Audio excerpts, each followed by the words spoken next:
50 ans après la mort de Wegener, que les géologues ont compris qu'il avait raison.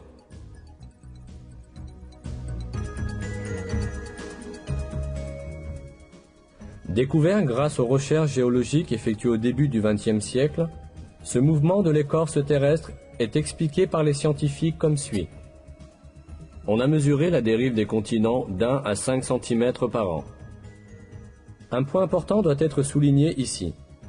Dans le verset, Dieu décrit le mouvement des montagnes comme une dérive. Aujourd'hui, la science moderne utilise l'expression dérive des continents pour décrire ce mouvement. C'est sans aucun doute un des miracles du Coran que ce fait scientifique, qui a été récemment découvert par la science, ait été annoncé dans le Coran.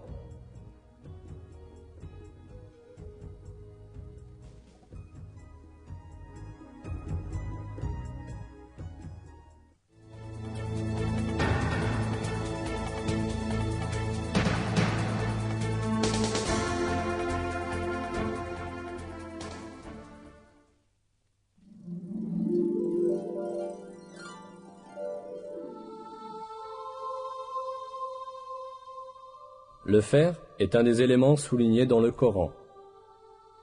Dans la sourate El-Hadid, c'est-à-dire le fer, nous apprenons: Et nous avons fait descendre le fer, dans lequel se trouve une force redoutable, et des avantages pour les hommes. On pourrait comprendre l'emploi du mot « fait descendre » à propos du fer dans un sens métaphorique, c'est-à-dire qu'il a été mis au service des hommes. Mais si nous prenons en compte le sens littéral du mot, celui de faire descendre physiquement du ciel, nous nous apercevons que ce verset implique un miracle scientifique très significatif. En effet, les découvertes astronomiques modernes ont révélé que le fer qui se trouve dans notre monde provient des étoiles géantes des confins de l'espace. Les métaux lourds de l'univers sont produits par le noyau des grandes étoiles. Notre système solaire, lui, n'a pas la structure nécessaire pour produire le fer à lui tout seul. Le fer ne peut être produit que dans des étoiles beaucoup plus grandes que le Soleil, où la température atteint plusieurs centaines de millions de degrés.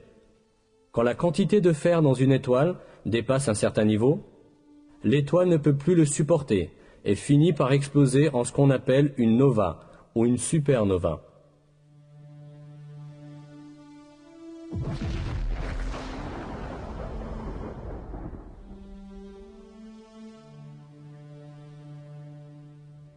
À la suite de cette explosion, des météores contenant du fer sont éparpillés dans l'univers et se déplacent dans le vide, jusqu'à ce qu'ils soient attirés par la force gravitationnelle d'un corps céleste.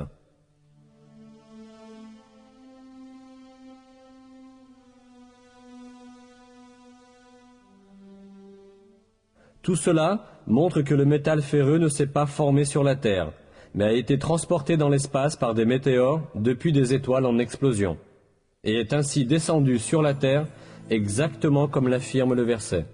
Il est clair que ce fait n'aurait pas pu être connu scientifiquement au 7e siècle, à l'époque de la révélation du Coran.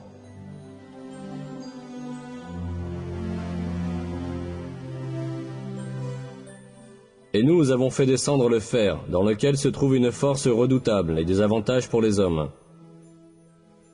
De plus, le 25e verset de la sourate El-Hadid, qui mentionne le fer, comporte deux codes mathématiques intéressants. La sourate El-Hadid est la 57e sourate du Coran. La valeur numérique du mot El-Hadid, en arabe, autrement dit son abjad, est le même nombre, 57.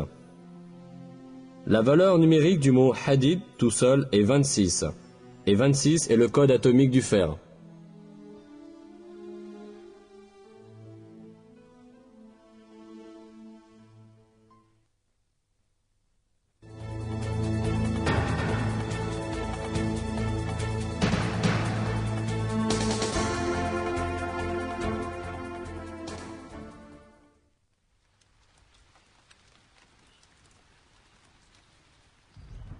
Un verset du Coran mentionne la fonction fécondatrice des vents et la formation de la pluie qui en résulte.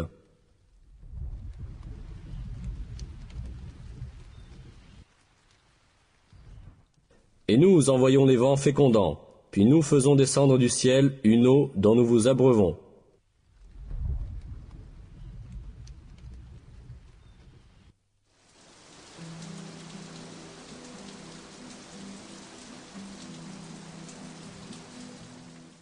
Ce verset souligne que le premier stade de la formation de la pluie est le vent.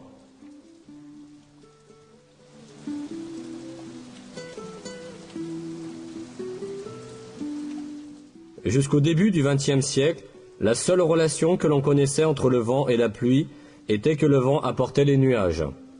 Mais les découvertes de la météorologie moderne ont démontré le rôle fécondateur des vents dans la formation de la pluie.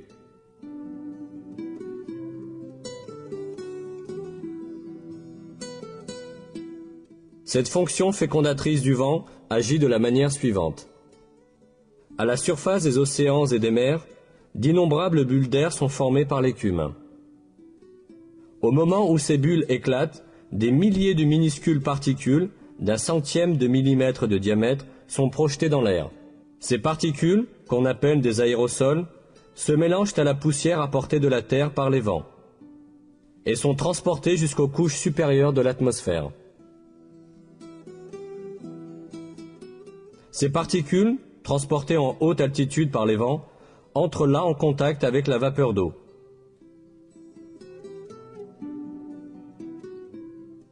La vapeur d'eau se condense autour de ces particules et se transforme en gouttelettes d'eau. Ces gouttelettes d'eau s'assemblent d'abord pour former des nuages, puis tombent sur la terre sous forme de pluie. Comme on l'a vu, les vents fécondent la vapeur d'eau flottant dans l'air avec les particules qu'ils transportent de la mer, ce qui permet ensuite la formation des nuages de pluie.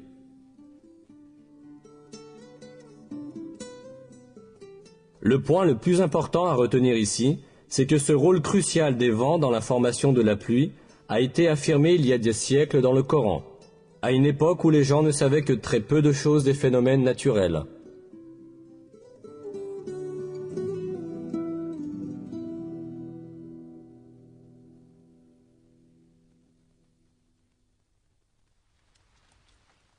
Un autre fait mentionné dans le Coran à propos de la pluie est qu'elle est envoyée sur terre selon une juste proportion. Voici ce qui en est dit dans la sourate El-Zukhruf. C'est lui qui fait descendre du ciel, avec mesure, de l'eau grâce à laquelle nous ranimons une cité morte. Ainsi serez-vous ressuscités.